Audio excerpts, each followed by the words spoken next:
આપ જોઈ રહ્યા છો સ્પાર્ક ટુડે ન્યૂઝ સમાચાર જૂનાગઢથી મળી રહ્યા છે। માંગરોળમાં રાણા સમાજે હરસિદ્ધિ માતાજીના 20મા પાટોત્સવ ધામધૂમપૂર્વક ઉજવ્યો છે। ભવ્યાતિત ભવ્ય શોભાયાત્રા કાઢવામાં આવી છે। રાસ ગરબા થયા છે।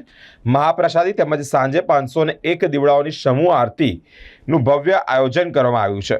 2005માં માતાજીના સ્થાપના સ્થાને અને આ બદલીને માતૃ વિસ્તારમાં નૂતન મંદિરના નિર્માણ થયું હતું। તે વર્ષો જૂની પરંપરાને જાળવી રાખી રાણા સમાજ દ્વારા માતાજીનો પાટોત્સવ કરવામાં આવ્યો છે। રાસ ગરબા શોભાયાત્રા સાંજે જે મહેમાનો અને બહેનો ઉપસ્થિત રહ્યા હતા તેઓ દીવડા પ્રગટાવી અને મહાઆરતીનું પણ આયોજન કર્યું છે। પ્રમુખ વિજયભાઈ રાણા અને તેમની ટીમ દ્વારા સમગ્ર આયોજન કરવામાં આવ્યું હતું। વર્ષોથી આ હરસિદ્ધિ માનું મંદિર હતું।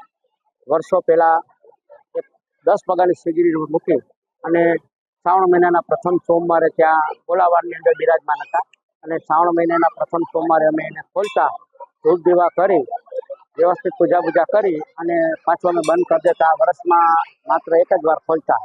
માતાજીની રજા આપતા માતૃ મંદિર પાસે 2005માં અમે માતાજીનું મંદિર બાંધી અને તેઓનો આ ભવ્ય રીતે આજ 20મો પાટ ઉત્સવ અમે ઉજવી રહ્યા છીએ।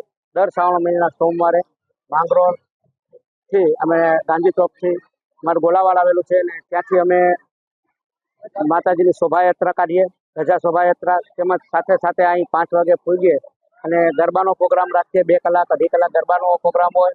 ત્યારબાદ અમારે મહાઆરતીનું આયોજન હોય અને મહાઆરતી બાદ સમૂહમાં અમારે ફરારનો પ્રોગ્રામ હોય। તો જે બધી ભાઈઓ હાજર હોય તે બધી લાભ લે